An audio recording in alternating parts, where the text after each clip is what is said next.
你现在有一点咳嗽的状况，你有一点痰，你就是病毒感染了，细菌感染了，你必须要去看医生，要吃药。那就中医的角度呢？中医的话，用比较文绉绉的词汇，我们就会说这个是正邪交争啊，就是我们的正气跟邪气，然后碰在一起怎么样，然后有一些反应。那这个过程是你的免疫系统在反应。比较现实一点的建议就是，我会建议，如果你是一个现在还不爱养生的年轻人，你至少35岁以后要开始。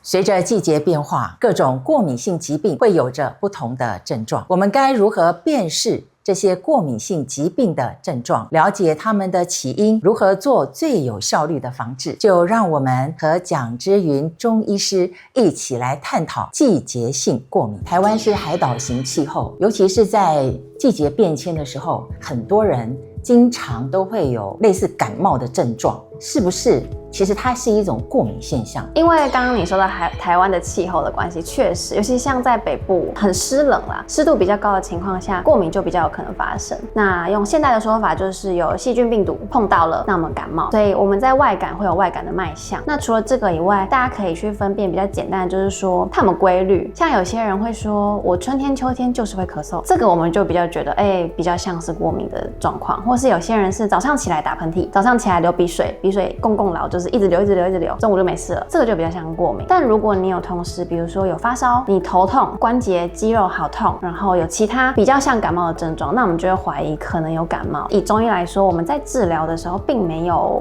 差异这么大，是因为对我们来说，它都是发生在比较偏上呼吸道，所以我们在用药上，我们并不会很执着，一定要去分辨出你这是感冒，我只能用这个；你这是过敏，我只能用这个。它机转不一样，可是它有一些症状，有一些源头会是像的。像中医，我们就会说肺、脾、肾调理这些上呼吸道症状最重要的，像呼吸道就是属于肺嘛。脾胃的话，有些人他脾胃不好，他的鼻子比较容易有鼻过敏的状况，所以我们在调理的话，我们就没有那么执着说，你今天这个是感冒，你今天这个是过敏，因为我们也很常遇到有些人过敏跟感冒合并在一起，然后就整个症状变得很混乱、很严重。但对我们来说，处理其实还好，没有相对来说没有这么一定要去区分的这么开。感冒一定有很多的症状，就像刚刚医师讲的，过敏它相对也有一些啊，譬如说像很多的家人他遇到就是说，你这个人你现在有一点咳嗽的状况，你有一点痰，你就是病毒感染了，细菌感染了，你必须要去看医生，要吃药。有一派的说法就认为说，借由这些东西排出来，它反而是一个好现象。那就中医的角度呢？中医会说，你接触到病毒，或是你接触到过敏源，你就会有一些相对应的产物，比如说我们说痰，我们说鼻水，我们说一些组织液。那这个过程是你的免疫系统在反应。中医的话，用比较文绉绉的词汇，我们就会说这个是正邪交争啊，就是我们的正气跟邪气，然后碰在一起怎么样，然后有一些反应。你刚刚说的排毒，我们比较还是不会这样去解释，是因为那些东西它有可能不是一直存在在你身体里。中医会说脏腑经络比较失调的时候会过敏，有这个反应之后，它才有这些产物，所以它才会出现。感冒跟过敏，你的免疫系统反应够好，它都会好。可是它可能会拖很久，它可能会困扰你的生活。那如果有出现这样的状况，比如说你没办法工作，不管是过敏或是感冒，你可能都一直流鼻水鼻塞，你就一直昏沉嘛。你开会要一直擤鼻涕，你不方便嘛。或是你讲话你一直咳嗽，你也不行啊。所以这样的情况你就来看医生吧。那我们在调过敏体质的时候，我们当然会尽力调到说你没有那么敏感了，你不会因为一点点灰尘你就哇整个眼睛都肿起来。甚至像有些病人他说他在台北就是都每天过敏，他去什么加拿大、美国很干的地方，哇每天快乐似神仙，也不鼻塞了，也不流鼻水，都很好。这个是过敏反应的部分。过敏的疾病它都跟我们的季节它是有关系，那通常它会造成的症状是怎样？气候嘛，然后再来就是你的饮食嘛，跟你的生活居住的空间啦。那气候的话，第一个就是温度变化大，绝对是比较容易过敏的。你在一个四季都差不多恒温的地方，你的身体就是那样，它没有外来的那个变化，没有刺激。那再来就是台湾一个比较吃亏的地方就是湿度，因为台湾湿度很高，湿度在一个程度以上之后，就是很容易过敏。所以像刚刚会说到，有些人他去干燥的地方，他就不过敏。因为它可能对于湿度的变化是大的，那所以像这样的人，我们就会建议，那你如果 OK 的话，你家里就放一台除湿机吧，你就保持你居住空间比较干燥一点。我们的治疗原则，中医西医都一样，就是不要让它再过敏了，因为它一直过敏，你就一直敏感，你一直敏感，你就不会好。所以我们就是尽量要降低它的过敏反应。我都会跟病人说，过敏反应很像你往一个空杯子里面倒水，基本上每个人对每一个东西的过敏程度不一样。最严重的，你可能过敏反应很大的，有些人吃某些东西，他立刻就呼吸困难，那个是最严重的，那就很像你直接倒一大杯水，它直接满出来那个感觉。但我们对大部分的过敏源的过敏反应都蛮小的。很多人会说，为什么我年轻的时候不会，我有一天突然对这个东西过敏了？我有一天吃海鲜之后，我突然开始皮肤痒啊，什么眼睛痒，就是你那个水满出来啦。所以我们要做的是什么？把里面的水减少嘛，让它尽量不要再过敏了。水慢慢下降之后，你可能耐受度又会高一点点。所以我们中医西医基本上治疗的模式都是，我们希望让它不要再去诱发它过敏了。我们基本上会是希望调理你的身体。让你身体自己去把你的机能调整好。有些人的肺它就是比较弱，我们会说系统啦，中医我们喜欢讲系统，因为我们的肺不只是肺脏这个器官，可能还有包含呼吸道啊，有包含皮肤啊、毛细孔啊这类的。有些人他肺系统不好，你可能就会听到他跟你说，他吹风就很不舒服。肺系统不稳固的时候，我们的毛细孔开合就会比较弱，它没有办法好好关起来，也没办法好好打开。那你今天吹到风，它来不及关，你就觉得哇好冷哦。那你到很热的地方，它又来不及打开，你就好容易中暑哦。那像这样的人，最根本的解决方法就是我们必须要把他肺系统调理好，他才有可能那个有一天开合是正常的。调体质其实就是观念，就是我们希望把你弱的地方帮你强化它。那你可能有一天你不用吃中药了，你还是可以就是活得蛮开心的，不会有那些症状干扰。西医的减敏或是他们的药物，一般来说我们经常听到是抗组织胺，它是去占位子，身体里面有很多停车位，那过敏源进来，它如果停到对的车位，你就过敏。那抗组织胺这个东西，它去占那个车位啊，它把你车位挡起来，那过敏源停不进来嘛，停不进来你就不会过敏。但是呢，抗组织胺这个问题，为什么很多人每天都要吃？有没有？因为它停车位是有时效性的，它可能我们现在最长效可能做到24小时，假设24小时好了，24小时完它就开走了。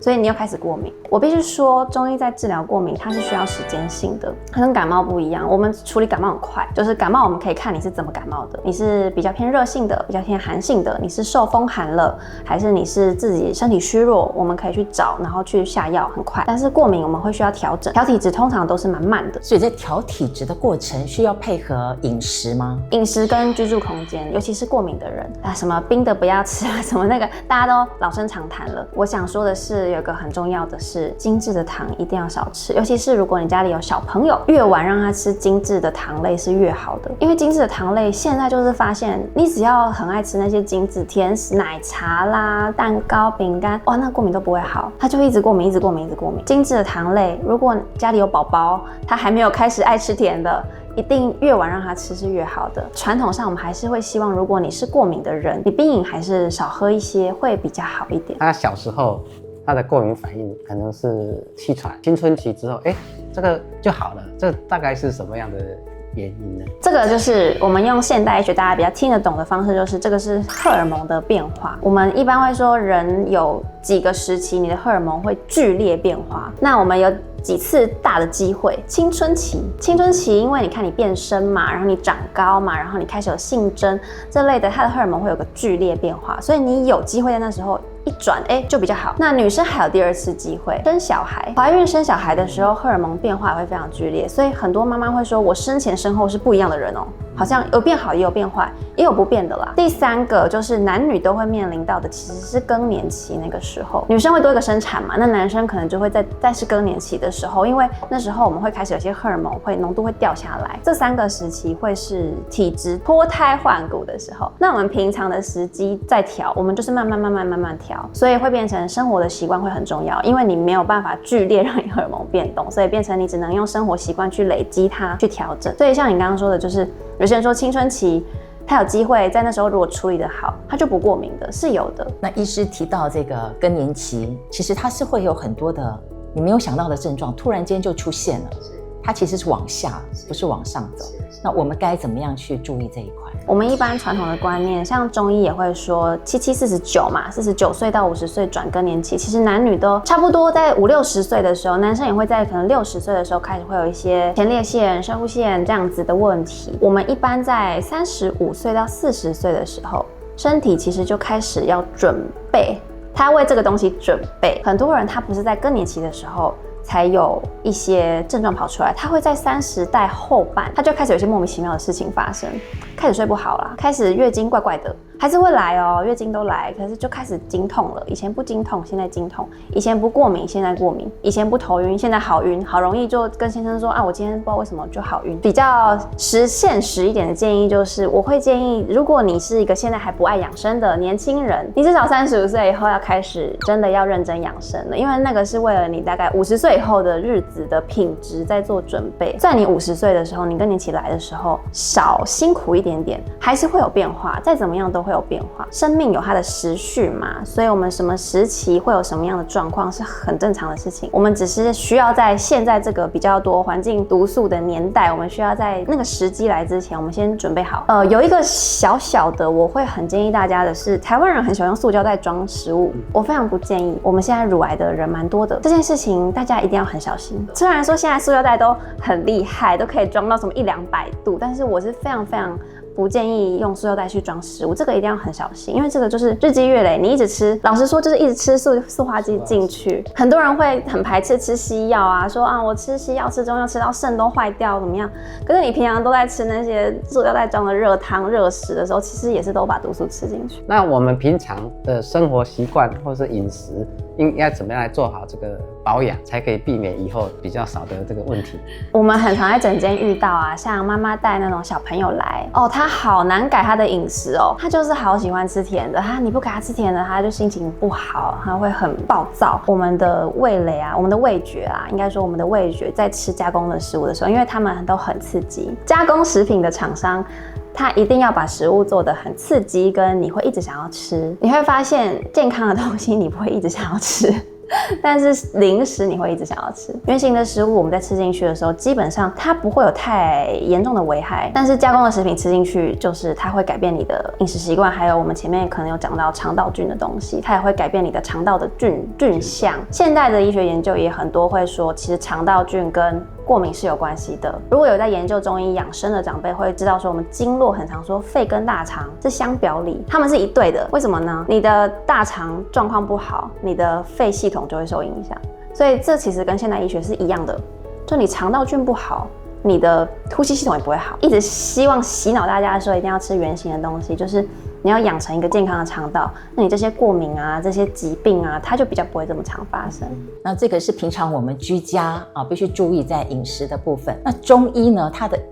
医理是一个什么样？可以让我们观众了解一下吗？与自然医学跟目前的这些功能医学，它是一个什么相辅相成的作用？有些人他会西医看一看，会跑来看中医的原因，就是因为他会发现它反复。比如说它季节性的，我今年秋天，我这个抗组织胺吃了，我不过敏了。我明年秋天我再过敏一次，我要再去拿一次抗组织胺。所以这时候就是中医，或者是说整体医学、功能医学，或是我们现在会说养生，你居家你要怎么照顾你自己的身体，这个东西会去介入的原因，是因为我们会发现投药有效，但我们不能一直投啊。如果你可以接受，那当然没问题，你就是每年固定我时间到了我去拿药吃，因为抗组织胺没有什么坏处，它就让你有点想睡觉。如果你想要改变这件事情，看的东西要再大一点点，你不能只看过敏反应这件事情，你要看是什么让你过敏。前面一直说我们就会去看，比如说肺的系统啊，是不是有哪里有问题，功能是不是比较弱，那我们是不是要把肺补起来，要加强。中医很喜欢说补嘛，补不是在吃什么当归呀、什么羊肉了，不是那种补，我们在补的是你弱的地方，我们帮你补一点东西进去。那中药可能是最快的，但通常现在中医师我们也都蛮爱卫教的，我们也都蛮啰嗦的。病人进来，中医师都很爱跟你说啊，你这个不能吃，这个不适合你。那为什么会这样说？是因为它日积月累，对你的身体是有很巨大的影响的。过敏的话，居家的环境的部分，我觉得也蛮重要的。就是前面刚刚说，除湿机能有最好是有，尤其如果你有小朋友是过敏的。那再来，2手烟、3手烟非常容易让小朋友过敏的。你抽烟，你会发现它很容易有过敏。烟这个我是建议，就是能避免就避免。再来就是空气要保持干净啦。你家里如果是有尘螨的，那当然这很容易过敏，正常人也会过敏啊。所以保持干净，保持干燥。有些家长很喜欢小朋友洗完澡啊，就是小朋友嘛，洗完澡就光溜溜跑出来，跑来跑去，这个我们也会建议啊，你就擦干吧，把它包好再出来，不要增加它毛细孔还开着就出来吹风的机会，那也会降低过敏。如果有过敏的体质的话，就是微小的习惯会改变它很多，反而不是只有一直依靠药物一直吃，不然就一直反复啊。中医都被认为是属于比较预防医学这方面的，所以跟西医的主流还没有办法说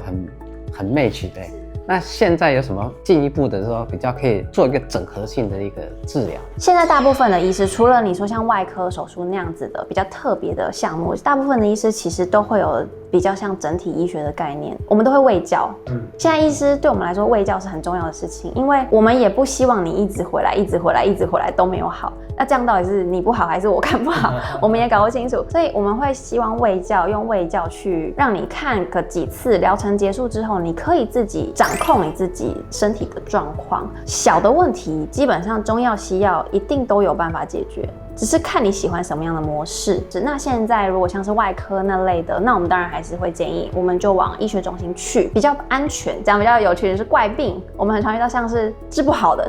那我们来中医看看。这也是 OK 的，这个没有问题。就是西医的医学的模式，我们比较喜欢去找出病名。在中医来说，我觉得中医有一个优势是，我们有的时候我们可以不用病名，就我一定要定义出你今天是什么病，但我还是可以开药。等于是我开药是针对你的状态。中医喜欢说对症下药嘛，那当然以现代医学有一派的人会觉得说比较不够实证医学，对，但有这个说法，就是说模式不太一样。有些病人他是喜欢有病名的，那这样的人你就很适合去西医。像我也很常有病人来，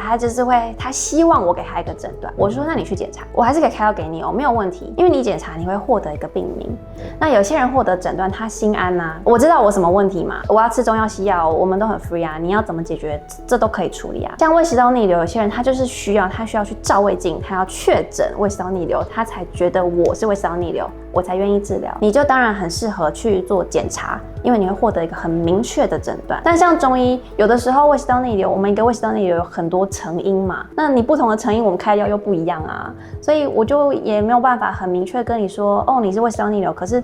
你是什么型的胃食道逆流，我可能就不会这样子去解释，因为我们的专长是在很多杂的问题里面抓核心的问题在哪里，这个是我觉得是中医的优势。那西医的好处是它可以把一个大的问题钻到细项里面去，我找出那个点。比如说胃食道逆流，你就是看肠胃科，你不会去看呼吸道。像更年期症状的人，他很多就会有这个问题哦。他就说，哦，我今天头痛晕，我明天想吐，我后天我心情不好，我大后天我睡不着，我盗汗。你的核心的问题在哪里？我开药去处理这个问题。两种医学不一样的模式，但是都可以看好病。就是看你的习惯。一般来讲，就是刚刚讲的，你要什么问题先做检查嘛，我们就看报告再来，就很容易就可以做一个基本的一个判断。中医的判断的依据大概会用什么方式？一个人进来诊间，他会有他的形态，比如说他脸色。我今天看到一个女生进来，脸色是黄的，你可能有点血虚，甚至到西医的贫血的定义都有，或是你是不是肝不是很 OK？ 那你今天如果是个男生进来，我就不会说啊你是不是血虚，我可能比较少往这个方面想，这就是经验我们会去这样先下一个初步的概念。有些病人进来他会有气味，我们在病理学也会学到，有一些特殊的疾病它有一些特殊的味道。那再来就是会问嘛。通常中医师很喜欢问你问题啊，你今天怎么样？大便怎么样？睡得怎么样？吃得怎么样？昨天怎么样？从你的回答或从你的比如说讲话的语气、讲话的大小声、讲话的语速、讲话的模式，我也可以判断你大概是怎么样的人，你可能有什么样的困扰。那把脉的话，我个人会是当做最后一个辅佐啦，就是我已经有一些大概的推想，那我去把脉看看是不是这样子。如果你可以多跟你中医师交流，我们一定会更精准。今天感谢蒋医师为我们做详尽的解说，谢谢。